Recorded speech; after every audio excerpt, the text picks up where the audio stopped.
Hello friends, welcome to my channel जहां हम सीखेंगे कॉमर्स एक बहुत ही मजेदार और आसान तरीके से।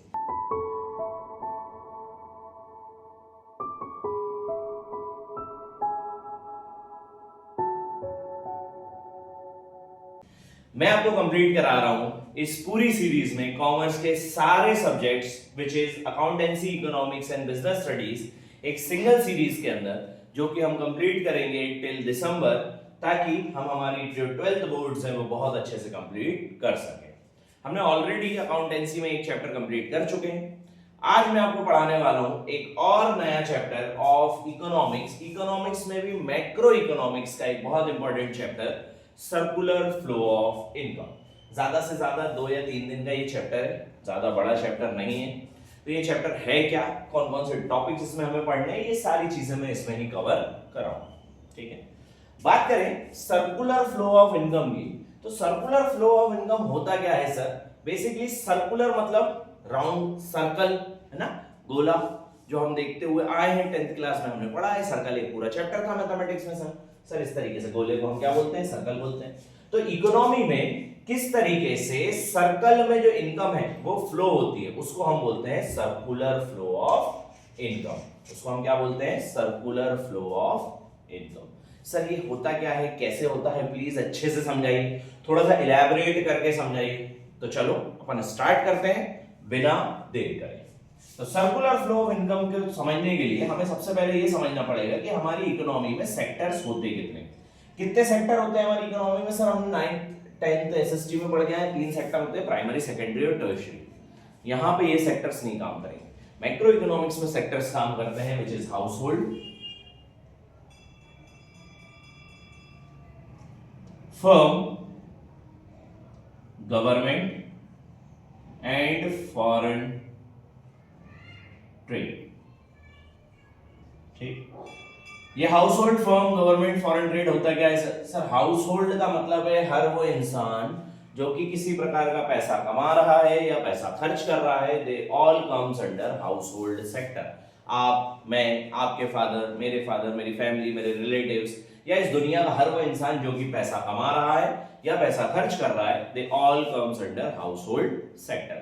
Normal house hold, normal houses, या those people those who are living in houses are considered in household sector। लिखने का नहीं है ये बेसिकली कि all those people those who are living in houses are considered as household sector, लेकिन समझने के लिए बहुत अच्छा है। ठीक है, लिखना ऐसे नहीं, वो लिखाएगा तो वही कि household sector involves all those people those who are earning और those who are spending money in an economy.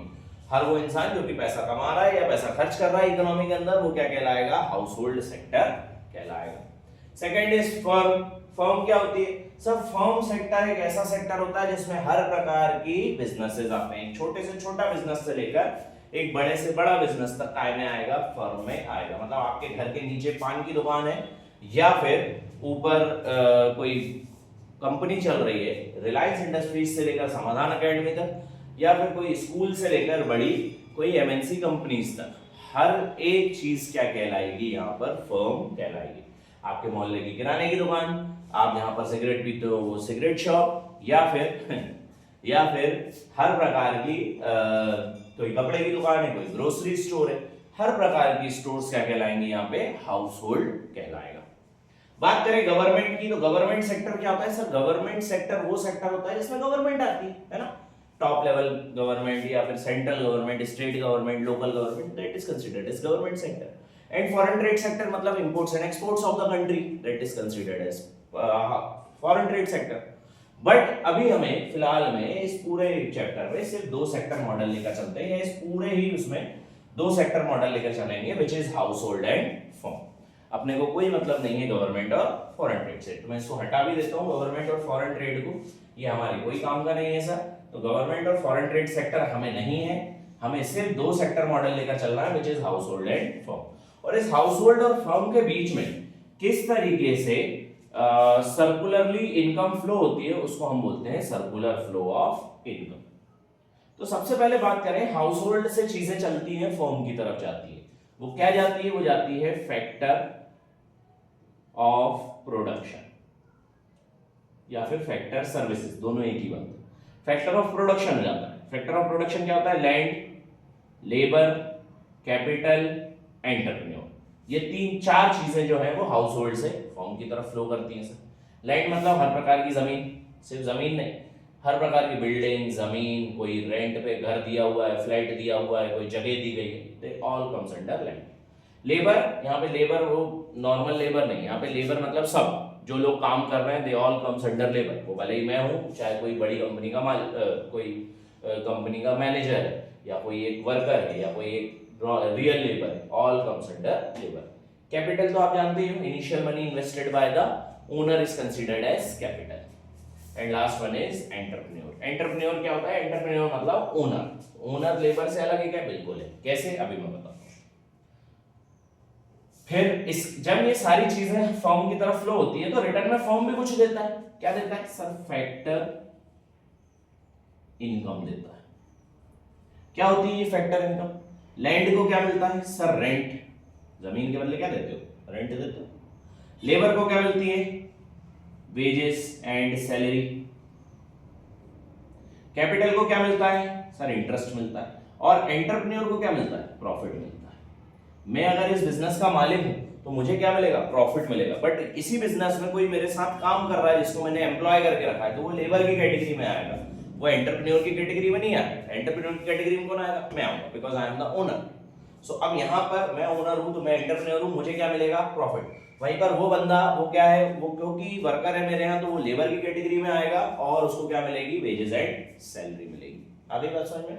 इसलिए ये दोनों चीजें अलग अलग, इनको मिलने वाले टॉपिक्स भी अलग अलग है। तो ये सारी चीजें मिल गई सर फैक्टर इनकम के नाम से।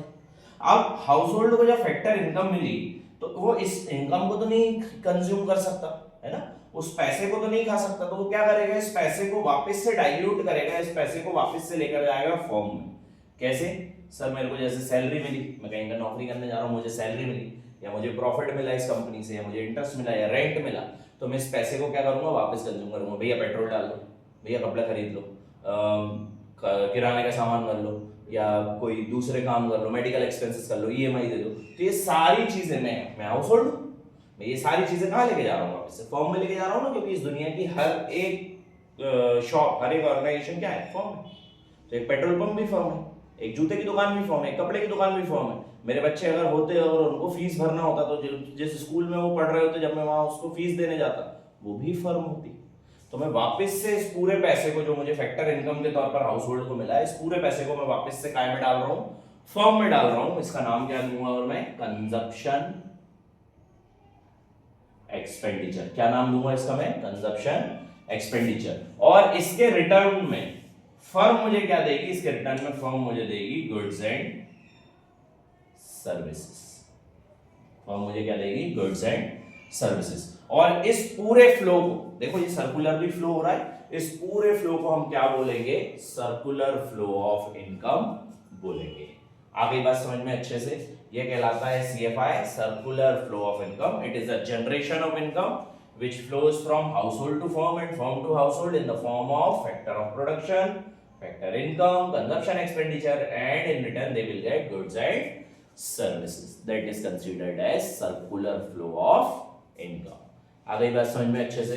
ये कहलाता है बेटा सर्कुलर फ्लो ऑफ इनकम। बहुत अच्छे से समझ आया ये टॉपिक? कोई डाउट तो नहीं रहा सर्कुलर फ्लो ऑफ इनकम में? ये रहा आपके सामने CFI, circular flow of income. बस इतना ही है ये टॉपिक। चैप्टर इतना नहीं, ये टॉपिक इतना ही, ठीक है? तो सबसे आसान टॉपिक था ये पूरे macroeconomics chapter number first का, which is circular flow of income. इसके बाद क्या क्या टॉपिक है सर? तो इसके बाद वाले टॉपिक में इसी में समझा दे रहा हूँ। बेसिकली मेरे हिसाब से तो हाँ 2-3 वीडियोस में बनेगी ये, तो अपन अभी छोटे छोटे टॉपिक्स पढ़ लेते हैं। अपन अभी पढ़ते हैं जो नेक्स्ट टॉपिक अपने को पढ़ना है, it is stock and flow. क्या होता है सर स्टॉक और फ्लो कॉन्सेप्ट? स्टॉक और फ्लो क्या होते हैं? स्टॉक और फ्लो का मतलब है these are basically variables. Economics में हम वेरिएबल्स पढ़ते हैं, तो stock variable and flow variable. तो स्टॉक वेरिएबल क्या होता है? स्टॉक क्या होता है? जैसे अपन ने अकाउंटेंसी में पढ़ा 11th क्लास में, what do you mean by stock? तो स्टॉक वो सारी चीजें जो अनसोल्ड है और हमारे पास रखी हुई है स्टॉक। फ्लो क्या होता है? वो सारी चीजें जो फ्लो कर रही है इकोनॉमी में, फ्लो, है ना? तो यहाँ पे भी वही कॉन्सेप्ट है, स्टॉक एंड फ्लो। अगर आप कोई भी वेरिएबल एक पर्टिकुलर टाइम पर नाप रहे हो, if you measure the variable at a particular time, if you measure the variable at a particular period of time, ध्यान रखना at a particular period of time, that is known as stock variable. एक particular period of time पर अगर आप कोई चीज नाप रहे हो that is considered as stock variable. वहीं पर अगर आप कोई भी चीजों को एक over a period of time नाप रहे हो, साल भर में, over a period of time, not साल भर में but over a period of time नाप रहे हो, that is considered as flow concept. ठीक है, तो ऐसे कॉन्सेप्ट जिनको आप एक पर्टिकुलर पीरियड ऑफ टाइम पर नाप रहे हो स्टॉक कॉन्सेप्ट, ऐसे कॉन्सेप्ट जिनको आप over the period of time नाप रहे हो flow concept. Sir what do you mean by this stock and flow, और अच्छे से समझाओ थोड़ा सा। तो बात करें स्टॉक कॉन्सेप्ट की, तो स्टॉक कॉन्सेप्ट क्या होता है sir? What is the population of या population of India on 31st March 2026। तो मैंने एक पर्टिकुलर डेट बताई, एक पर्टिकुलर डेट बताई, तो ये क्या कहलाएगा? स्टॉक कॉन्सेप्ट कहलाएगा eight a particular period of time. ठीक, वहीं मैं बोल रहा हूं पॉपुलेशन ऑफ इंडिया इन 2026, तो एक पर्टिकुलर डेट बोली क्या मैंने तो बोला 2026 में सर 365 दिन होते हैं, 12 महीने होते हैं, 52 वीक होते हैं, तो these are known as flow concepts. तो ऐसे कॉन्सेप्ट जिसमें एक पर्टिकुलर डेट, एक पर्टिकुलर टाइम की बात कर रहे हो आप, तो स्टॉक कॉन्सेप्ट, और अगर आप over a period of time की बात कर रहे हो तो फ्लो कॉन्सेप्ट। ठीक है, income it is a flow concept, sales it is a flow concept, purchase it is a flow concept, वहीं पर wealth it is a stock concept. साल भर में एक ही बार वेल्थ नापोगे ना, और जब वेल्थ नापी जाती है तो वो तरीके से नापी जाती है ना, वो साल भर की नहीं नापी जाती। वेल्थ मतलब वेल्थ, आपकी जो टोटल सारे एसेट्स एक्सपेंसेस में काट पीट के जो बच रही है वो वेल्थ। तो these are known as stock and flow concepts. ठीक है, डेट से समझ आ गया होगा वैसे तो स्टॉक और फ्लो, कि अगर आप एक पर्टिकुलर डेट की कोई बात कर रहे हो तो स्टॉक, और अगर पूरे साल भर की या पूरे महीने की या पूरे कोई भी समय, पर्टिकुलर समय की बात नहीं कर रहे then it is known as flow concepts. ठीक है, ये दो छोटे छोटे टॉपिक्स थे इसलिए मैंने बता दिए इसी वीडियो में, फ्लो एंड स्टॉक। नेक्स्ट वाली वीडियो में, इस वाली वीडियो को यहीं तक रखते हैं। Please like share subscribe my video. Next वाली वीडियो में इसके आगे वाले टॉपिक्स कंप्लीट करेंगे, ये वाले चैप्टर को खत्म करेंगे, और नेक्स्ट वाला चैप्टर भी शायद इसी वीडियो में मैंने इंक्लूड कर दिया है, तो इसी वीडियो में अपन कंप्लीट करेंगे। Till then please like share subscribe my channel, share कर दो ये वीडियोस को अपने दोस्तों के साथ, ताकि उनके साथ साथ आपको भी बेनिफिट मिल सके। And keep following me, keep subscribing मी, ऐसे ही अपनी जो क्या बोलते हैं उसको, चल ठीक है।